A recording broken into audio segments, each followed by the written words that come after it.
Salsabila. Oke, sekarang kita ada di Pasir Ringit, tepatnya di bawah kaki Gunung Salak, Bogor. Nah, kalian pernah dengar nggak tentang cerita pendakian yang pernah ditulis sama Kang Arya di Facebook. Nah, di Facebook tuh waktu itu. Kalian pasti pernah baca dong. Nah. Apalagi seorang pendaki gitu kan. Nah. Pasti kalian pengen tahu cerita-cerita seorang Kang Arya gitu. Nah, kebetulan banget Kang Arya itu ada di sana. Nah, kita rencananya mau ke Kang Arya, makanya kita ikutin terus yuk. Siapa tahu Kang Arya bisa cerita-cerita nih sama kita. Syukur-syukur kalau misalnya kita bisa dapet tips and triknya dari Kang Arya nih soal pendakian. Soalnya kita juga baru pertama kali nih daki ke sini. Pemula nih, baru netes dong. Nah, ya udah, pokoknya ikutin terus ya. Yuk.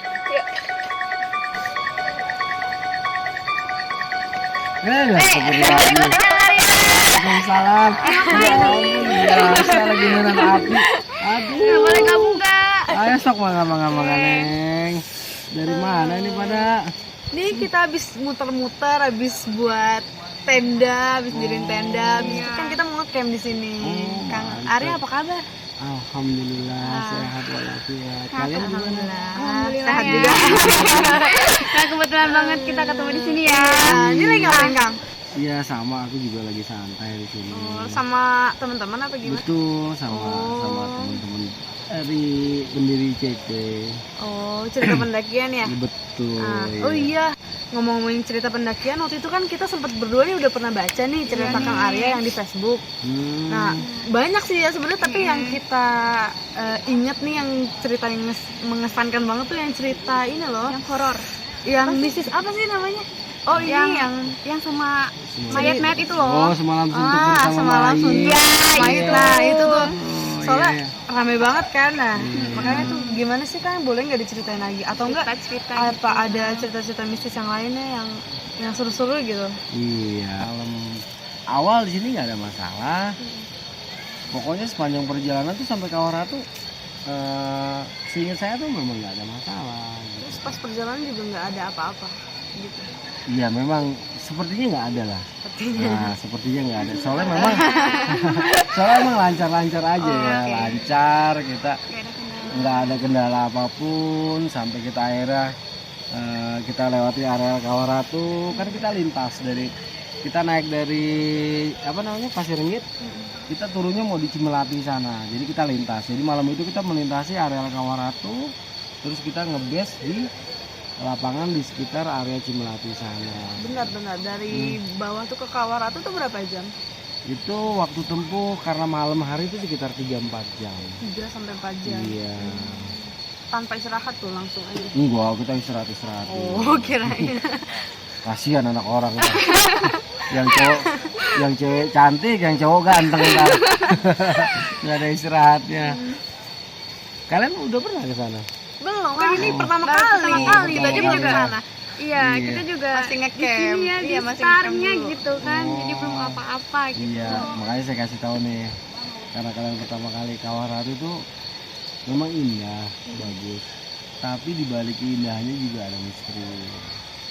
Di sini menyimpan energi yang berbahaya juga. Kita harus tahu karakternya. Jadi jangan hanya mengejar keindahannya, tapi kita nggak ngerti gitu. Emang ada misteri apa sih, Kang? Di sini? Gunung Salak itu terkenal dengan misterinya gitu kan. Aku sendiri ngalamin. Kenapa aku ceritakan di sini? Dalam kisah Semalam Suntuk bersama Mayit, karena memang ini full misteri. Ketika rombongan kita sudah 1 malam di situ, 1 hari 1 malam. Pada sore hari sekitar pukul 3, pukul 4 sore, kita kedatangan mereka ini. Dan saya bertegur sapa dengan salah seorang yang ternyata dia adalah calon jenazah. Ngeri banget dong. Iya, kita nggak nyangka kalau Iya. saat itu sore itu saya berbicara dengan almarhum. Waktu itu dia belum almarhum. Iya. Saya berbicara dengan dialah yang akan meninggal pada sore harinya. Dia nyangka tuh ya. Nggak nyangka sama sekali karena kita sempat terlibat percakapan dengan dia dan dengan almarhum ini kan. Dan percakapannya mungkin saya keep aja ya, langsung aja. Jadi setelah kita bercakap-cakap, dia dengan rombongannya tuh turun ke satu tempat yang memang berbahaya untuk manusia. Karena Gimana tuh? di areal Kawah Ratu itu sangat berbahaya, terutama di saat hujan turun. Di saat hujan turun. Betul, pasca hujan jauh lebih berbahaya. Karena apa? Karena massa air akan mendorong massa gas naik ke udara.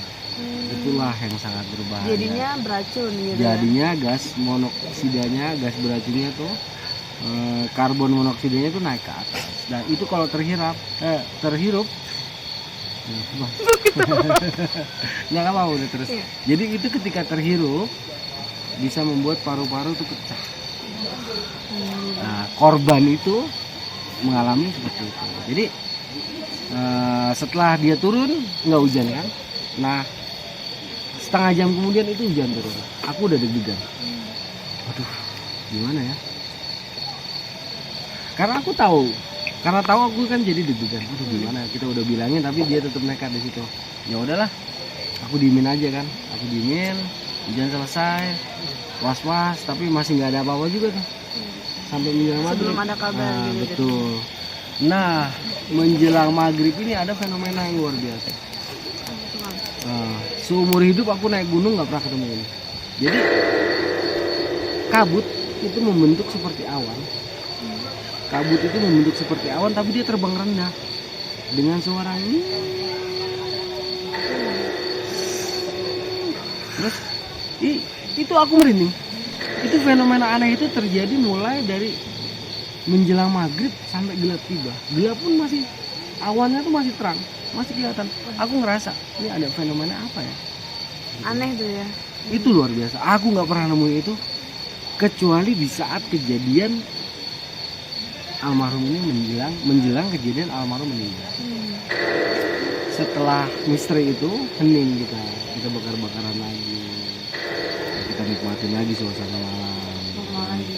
Iya, normal lagi sampai sekitar pukul 8 atau pukul 9, pukul 8 itu datang dua orang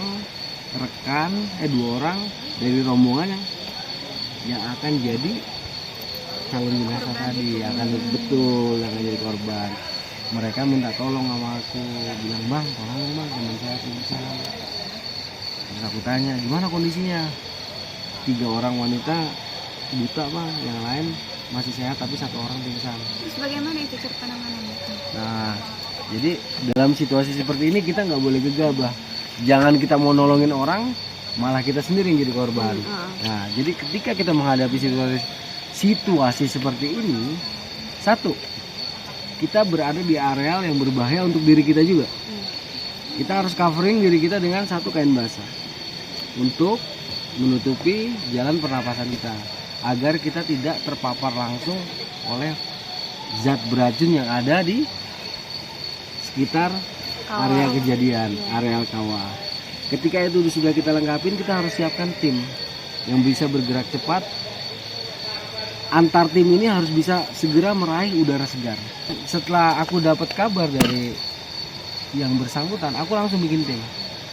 Aku langsung bilang, enggak, sebelum aku ngomong gini, ya udah, yang selamat segera naik ke tenda saya. Biarkan korban di dalam tenda, biarkan kami yang nangani. Akhirnya mereka bergerak cepat. Korban yang masih bisa dihandle segera dibawa ke tenda kita.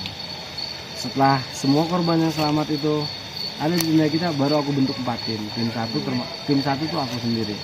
Jadi aku mengeluarkan korban dari tenda, aku serahkan ke tim 1 rolling tim 2, terus sampai ke tim 4. Akhirnya sampai ke depan tenda kita. Korban itu kita taruh awalnya di depan tenda karena kita menetralisir gas beracun yang ada di tubuhnya gitu. Kita netralisir dulu, tetapi ketika sampai di depan tenda kita, almarhum meninggal.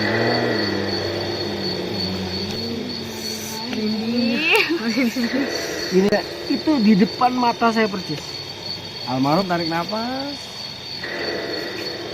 dia nengok ke kiri, aku masih ingat betul gerakannya. Dia nengok begini terus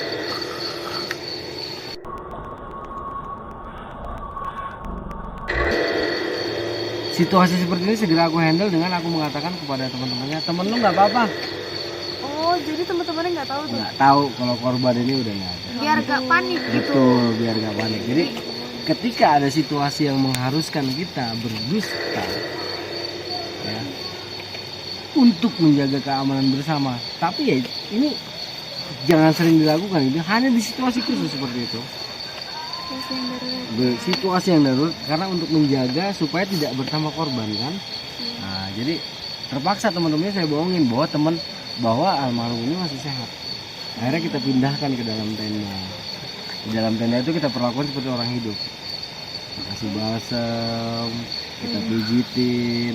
Terus teman-temannya nanya, "Bang, Mr. X gimana?" Sebut aja Mr. X. Ya. "Bang, Mr. X gimana?" "Oh, Mr. X nggak apa-apa, lagi tidur aja, istirahat, dia terlalu letih."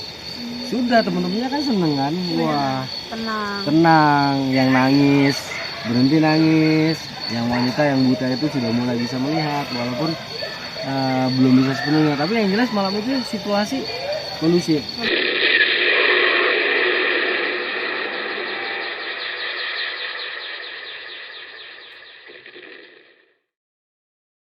Nah, betul. Nah, situasi berubah itu di saat teman saya nyusul dari Depok, 4 orang. Dia sampai lokasi sekitar jam 2 malam. Nah, 1 orang itu masuk ke tenda. Dia tanya dong. Iya, dia langsung meriksa, langsung nanya kan, "Nge, ini orang lewat ya?"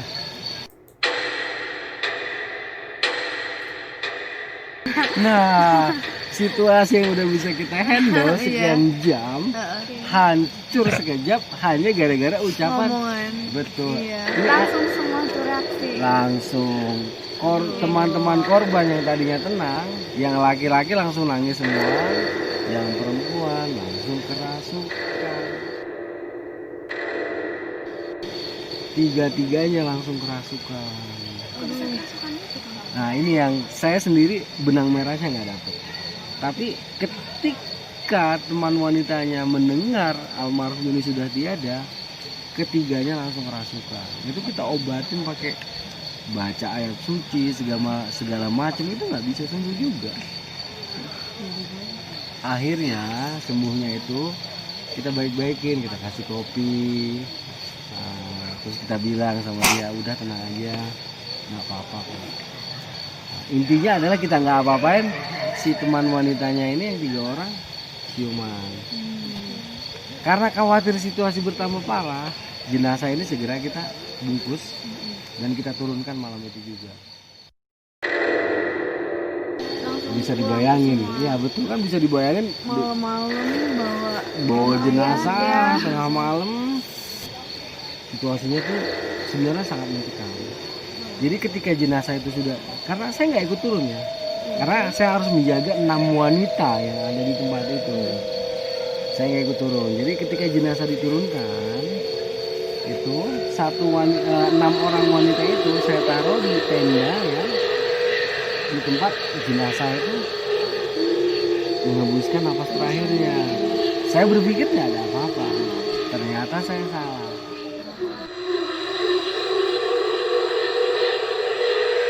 Nah, betul.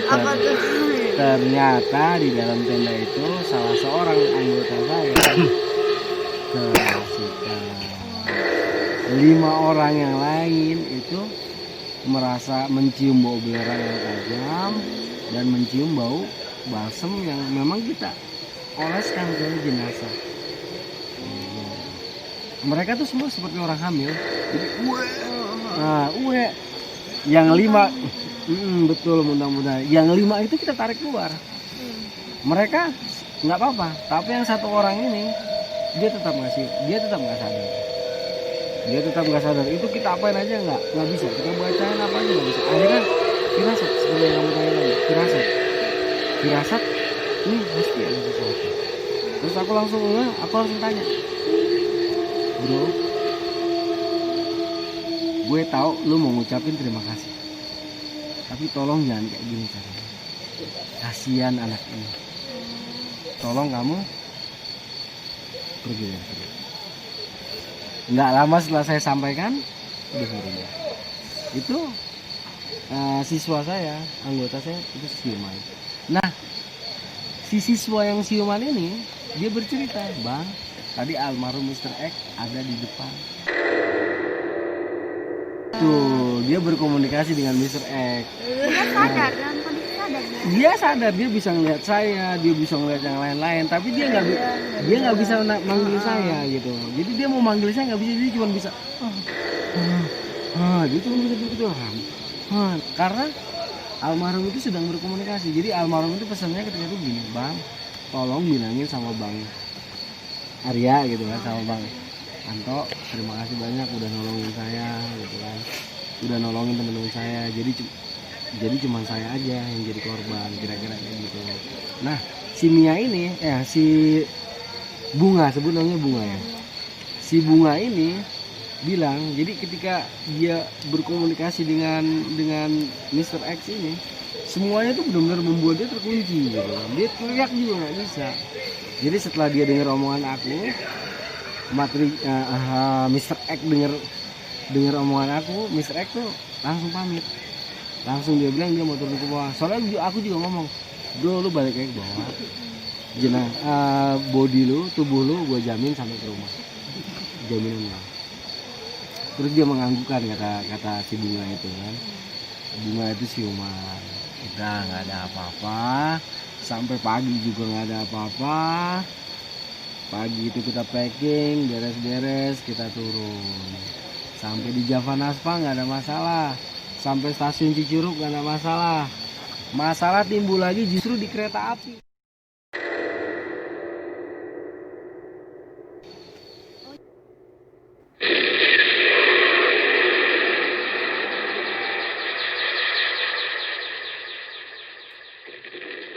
Ini baru terungkap sesungguhnya kenapa almarhum Mr. X ini berterima kasih kepada kita. Jadi betul. Jadi di kereta ini frame itu di kereta ini 3 anggota wanita saya kerasukan lagi. Iya, 3-3-nya. Dengan maaf yang sama atau Beda. Jadi ketiganya ini kerasukan lagi. Ini bahasanya kasar.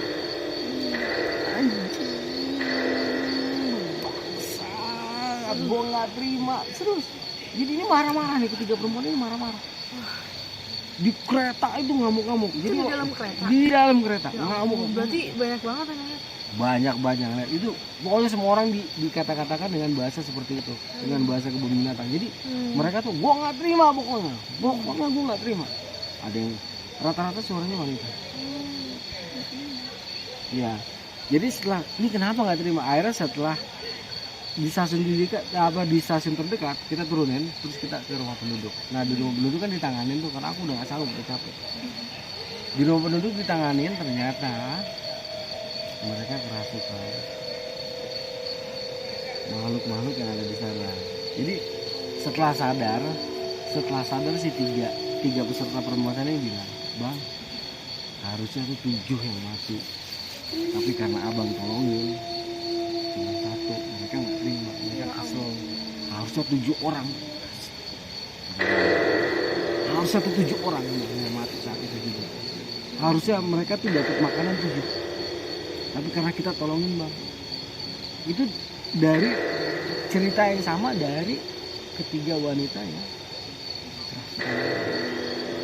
Jadi itu luar biasa banget. Jadi udah selesai itu kan, selesai. Jadi ya kita bersyukur dah, ternyata Allah memberikan memberikan pertolongan kepada mereka melalui kita gitu kan. Udah nggak ada masalah. Besok paginya kita pulang ke Jakarta. Aku nongkrong dulu, aku nganterin dulu, karena salah seorang anggota wanitanya itu kan salah satunya orang terdekat aku gitu. Jadi terpaksa aku anterin dulu dia pulang ke rumah. Setelah pulang dari rumah dia sampai rumah aku tuh aku maghrib itu aku pas ya gerah kan, habis turun gunung aku mandi. Pas aku lagi mandi di cermin itu ada sesuatu. Serius, ini Belum nyambung. selesai juga. Belum. lama juga ya selesainya. Oke. Jadi ini mohon maaf ya, aku lagi nekat cermin itu terlihat mandi. Apa tuh? Aku nengok nggak ada siapa-siapa kan. Begitu aku lihat, lalu dia bilang, Bang, terima kasih banyak udah nolongin saya, udah nolongin teman-teman saya. Mungkin kalau nggak ada abang, korban luar biasa buat saya. Terus aku bilang sama dia, oke bro, balik aja, nggak apa-apa. Aku pikir cuma aku yang ngalamin. Kan itu anggotaku 10 orang yang ngalamin itu juga. Satu orang lagi sama kejadiannya ketika Isya itu, menurut dia nih, salah seorang anggota aku yang megang jenazah, ketika dia lagi ada di rumah di kamar, itu bapaknya, ayahnya dia melihat seseorang masuk ke kamarnya dia. Karena curiga kan dikejar, Iya. dikejar ditanya, siapa tadi yang masuk ke kamar? Anggota aku tuh diem, nggak bisa, terus ditepak sama orang tuanya, kaget. Dia bilang, tadi orang yang kita tolongin di gunung. Iya, tadi dia datang ke sini. Itu satu orang. Ada lagi Aduh. 4 orang lagi main gitar, Lagi ngumpul. ini 4-4-nya tiba-tiba ada orang datang, laki-laki. Dia bilang, Bang, makasih banyak atas pertolongannya. Terus salam-salaman. Nggak lama kan itu gang kecil ya, yang buntu. Begitu dia selesai ngucapin terima kasih, dia tembus tembok hilang, bubar langsung yang 4 itu. Maksudnya si Mr. X-nya itu Betul, Mr. X. Berkomunikasi secara emang dia Betul. mengucapkan kata-kata terdengar, apa emang cuman yang Jadi, nolong aja yang ngerasain gitu. Yang nolong itu merasakan dia berbicara seperti itu. Jadi nggak ada ekspresinya tuh ekspresi senang, tapi nggak ada, mulut nggak bergerak, tapi kita di hati kecil kita seperti itu. Tahu gitu kalau Tahu kalau dia tuh mau mengucapkan terima kasih. Jadi itu memang luar biasa banget.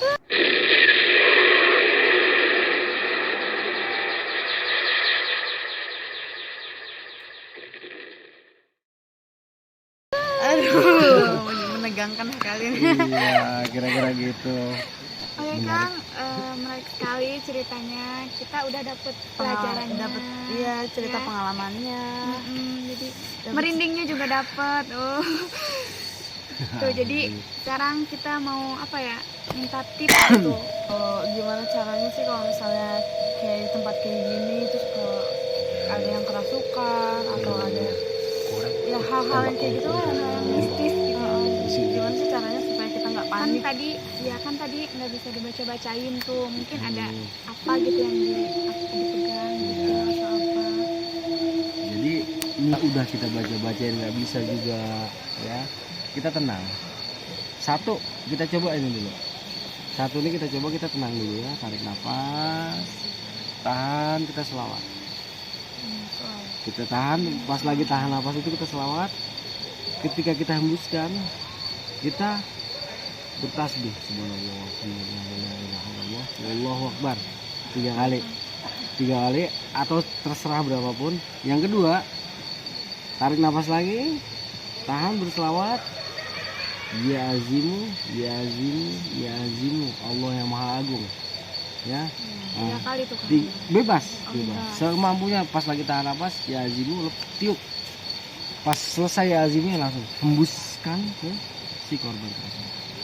Misalnya tidak mempan juga, dibantu oleh kekuatan dari sini. Jadi kamu coba cari bagian paling sakit di lengan kamu ini yang mana. Dia dipencet tuh sakitnya minta ampun. Coba. Nih, di deket sambungan. Nah, pencet itu sambil baca tadi sholawat. Itu dijamin kabur.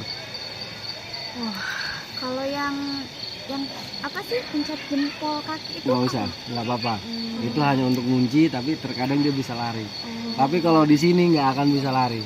Ini udah jaminan garansi. Jadi cari aja yang paling sakit. Jadi kamu nanti bisa tahu mencet orang paling sakit di mana, itu sambil baca selawat. Itu udah fatal yang itu. Selesai pasti. Soalnya dengan selawat Allah dan para malaikat tuh berselawat. Masya Allah. Itu dengan selawat, insya Allah semuanya. Ketika syafaat kanjeng Nabi turun menghampiri kita, maka kita akan bisa menolong orang dengan izin Allah atas syafaat bagi namanya. Dibantu dengan ini, dibantu dengan mencet ini ya, inget ya. Nah kalau kita di dalam kegelapan kita merasa takut itu sama, tarik nafas, bilang sama hati, hati, wahai diri, kau adalah makhluk mulia, kau diciptakan Allah lebih mulia dari makhluk apapun di muka bumi ini, di alam semesta ini. Dengan izin Allah dan atas syafaat baginda Nabi, kuatlah engkau. Jadi kuncinya itu di pernapasan, tarik, tahan, wahai hati, kau adalah makhluk mulia, atas izin Allah dan atas syafaat baginda Nabi, kau akan menjadi hati yang paling berani. Kira-kira seperti Intinya itu. bicaranya pas lagi tangan atas ya. Betul, intinya adalah semua di pernapasan kita. Jadi untuk takut atau tidaknya itu tergantung dari kita sendiri. Betul, kembali kepada diri kita sendiri. Pengalaman Kang Arya bisa menjadikan pelajaran gitu, Ah. apalagi buat para pendaki nih yang suka mendaki gitu kan, Oke. pasti berguna banget gitu. Bener banget. Apalagi Pokoknya- kita nih pemula nih. Bener cocok banget. Pokoknya tonton terus. Oke Kang Arya, jadi kita juga mau balik ke tenda. Mau Terima tidur kasih nih, banyak udah malam. ceritanya. Terima Ditunggu kasih banyak. cerita-cerita selanjutnya ya kan. Tunggu ya. Oke. Terima kasih banyak. Terima kasih. Yuk. Gimana Kang? Yuk. Oke.